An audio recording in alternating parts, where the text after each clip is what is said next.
o fato do título ser muito longo não ficou muito ruim, porque o if, né, o C, caiu na retina do olho e ficou simpático. E aí, para minha surpresa, vendeu bastante nos Estados Unidos. Saiu uma edição hardcover, né, a capa dura, e saiu o paperback. Daí vendeu na Alemanha. Também teve 2 edições na Alemanha. Uma edição em capa dura. Lá os alemães foram mais discretos. Chamaram de A Brasileira. Uma coisa assim mais sutil. E aí teve uma edição cheia de rosinhas assim em paperback. E aí vendeu, para minha enorme perplexidade, na Holanda, e lá chamaram de A Jovem Brasileira.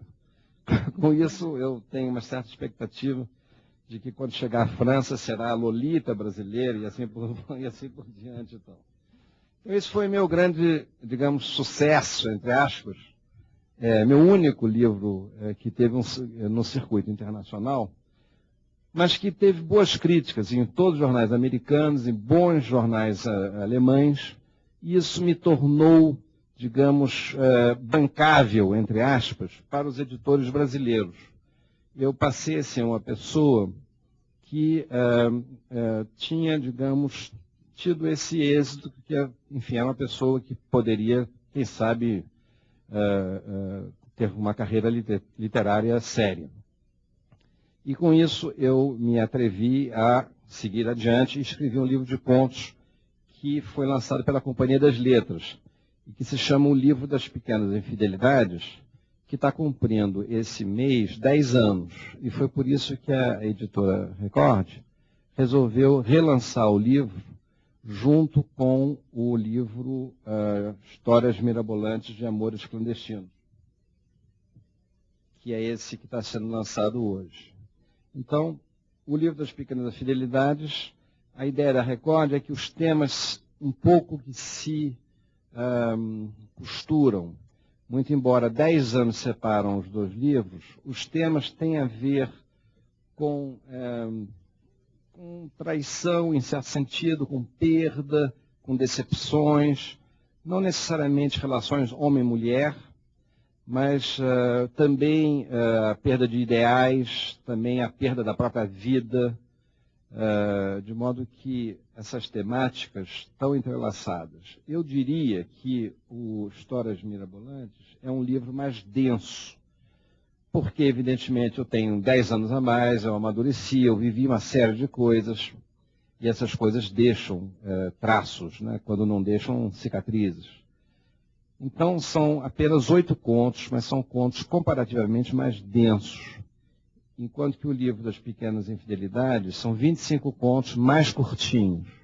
O que aconteceu de muito simpático para mim, como escritor, no livro das Pequenas Infidelidades, foi que Antônio Cândido, que, como todos nós sabemos, é um dos 2 ou 3 maiores críticos do Brasil, se não de todos os tempos, fez o prefácio desse livro. Ele gostou muito do Criado Mudo, leu o Criado Mudo, por acaso, dessas sortes também, a mulher dele, Gilda, viu o Criado Mudo numa vitrine de livraria, achou o título engraçado, né? Porque Criado Mudo é o nome de um móvel que ninguém mais usa esse nome, né? Mas no século XVIII e XIX era muito comum. Mas para mim ele é um nome sugestivo, porque tem a palavra criado, tem a palavra mudo, descreve um móvel, mas sugere segredos. Criado mudo é o lugar onde você guarda cartas que você não quer que as pessoas leiam, bilhetes de avião que você usou, que você espera que ninguém saiba que você tenha viajado. Quer dizer, é um lugar meio misterioso, um criado mudo. Pelo menos os criados mudos da minha avó eram cheios de mistérios, assim, eu vivia garoto, mexendo lá para saber o que tinha e tudo mais. Então, o Antônio Cândido leu esse livro e resolveu que queria me conhecer. E pediu ao rapaz que tinha feito a orelha, que na época era um rapaz, hoje é um homem bem crescido, que é o Carlos Augusto Calil, se podia organizar um jantar em São Paulo, para que eu conhecesse ele. Então, vocês imaginam a minha alegria, né, assim, de escritor estreante, tendo acesso ao maior crítico brasileiro, que quis me conhecer, e que aí eu disse para ele, olha, para mim, falamos sobre muita coisa, falamos sobre Graciliano Ramos, falamos sobre Clarice Lispector, pararam poucas pessoas, havia alguns alunos dele, o Calil e eu. E a uma certa hora, eu disse para ele que era para mim uma fonte de enorme perplexidade que não saísse uma linha, uma única linha na imprensa brasileira sobre esse meu livro, né, que eu achava que alguma reação tinha que ter e tal. E eu disse para ele essa frase, eu disse, professor, ninguém escreve sobre o meu livro. Aí ele disse, mas eu escreverei sobre o seu próximo livro.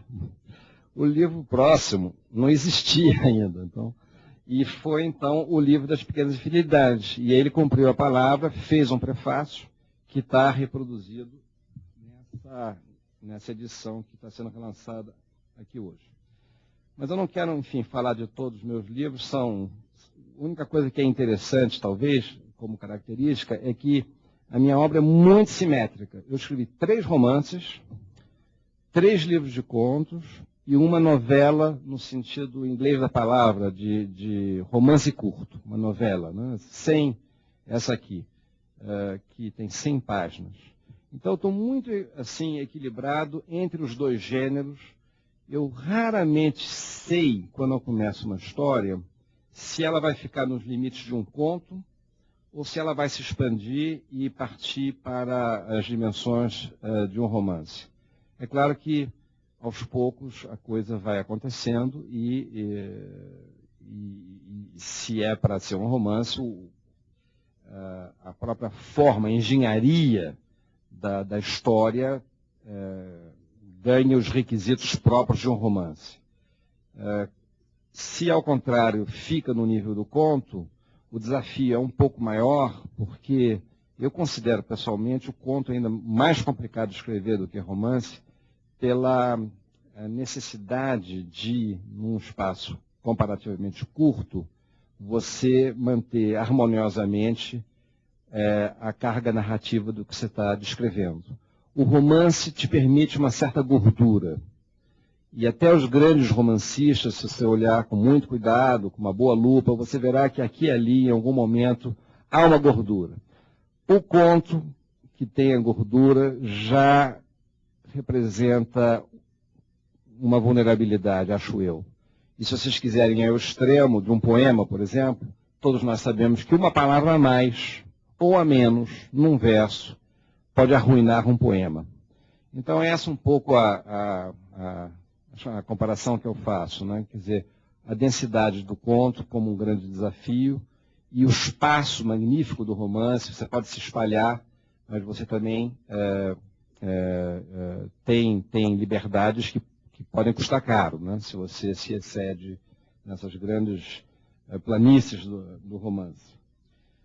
Eu não sabia muito bem qual seria o formato aqui desse programa, então não preparei provavelmente nada para dizer assim, então estou um pouco improvisando. Mas eu gostaria de dizer algumas palavras sobre